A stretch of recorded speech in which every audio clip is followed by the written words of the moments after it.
হাইলাকান্দি জেলার কালীনগর ষষ্ঠ খণ্ডে বন্যার জলে ডুবে মৃত্যু হওয়া দ্রব্যজ্যোতি দাসের পরিবারের খবর নিলেন করিমগঞ্জ লোকসভা আসনের বিজেপি প্রার্থী তথা প্রাক্তন সাংসদ কৃপানাথ মালা। রবিবার গৌহাটি থেকে শিলচর কুম্বিগ্রাম বিমানবন্দরে এসে পৌঁছান। সেখান থেকে সড়ক পথে প্রথমে আলগাপুর রাজস্ব সার্কেলের অধীন কালীনগর এলাকায় এসে পৌঁছান। সেখানে সাথী হিসাবে উপস্থিত ছিলেন বিজেপি কালীনগর মণ্ডল সভাপতি বিধানচন্দ্র সহ দলের অন্যান্য কর্মীরা। কালীনগর অষ্টমখণ্ড বাইপাস সংলগ্ন এলাকায় উপস্থিত হয়ে একটি গালামালের দোকানে কিছু সময় স্থানীয় জনগণ ও নিজ দলের কর্মীদের সাথে এলাকার খবরাখবর নিয়ে কথা বলেন। তারপর কালীনগর ষষ্ঠ খণ্ডে জলে ডুবে মৃত্যু হওয়া শিশু দ্রব্যজ্যোতি দাসের কাকার হাতে আর্থিক সাহায্য তুলে দেন এবং আশ্বাস দিয়ে বলেন, সরকারি সাহায্য যা পাওয়ার আপনারা পেয়েছেন, আমার তরফ থেকে আপনাদেরকে যা সাহায্য সহযোগিতা করা দরকার করে দেব। পাশে আছি, পাশে থাকবই।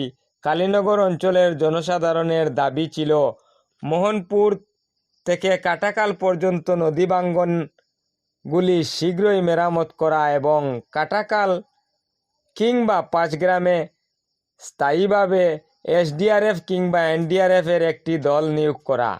স্থানীয় জনসাধারণের দাবি মেনে শীঘ্রই সমাধান করবেন বলে আশ্বাস দেন প্রাক্তন সাংসদ কৃপানাথ মাল্লা।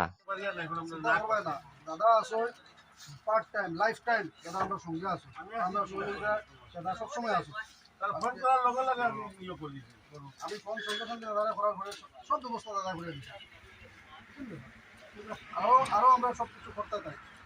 আজকে আমি এখানে ভিজিট করলাম। এখানে দুদিন আগে শিলু দাস তার ছেলে সিদ্ধাংশু রঞ্জন দাস, ওনার ছেলে না ছেলে ওই জলে ডুবে মরে গেছে। খুবই ইয়ে ঘটনা হয়েছে। আমি ছিলাম না, কিন্তু আমি ওখান থেকে গুয়াহাটি থেকে আমি ফোন পাওয়ার পর আমি এখানে ডিসি বা যারা বলতে সবাইকে বলেছিলাম এবং এনডিআরএফ এসে আসার পর উদ্ধার হয়েছে ডেড বডি, কিন্তু উপায় নেই। ছোটো বাচ্চা ছিল, খুবই খারাপ লাগছে। আজকে আমি গুয়াহাটি থেকে আজকেই আসছি এবং এসে এখানে উপস্থিত হয়েছি ওনার সঙ্গে দেখা করার জন্য। যাই হোক, যেটা হওয়ার তো হয়ে গেছে, উপায় নেই। গভর্নমেন্ট থেকে যেটা হেল্প করা সেটাও পেয়ে গেছেন ওনারা এবং ভবিষ্যতে যাতে এরকম ঘটনা না হয় তার জন্য ওনারা ডিমান্ড হচ্ছে এনডিআরএফের একটা এখানে স্টেশন দেওয়ার জন্য। হ্যাঁ, তা আমি এটা চেষ্টা করবো যাতে এখানে এই থানার আন্ডারে একটা এনডিআরএফ থাকে, কারণ বিশেষ করে এই বকরি হাওয়ারে বেশি প্ল্যানটা হয় মেনলি।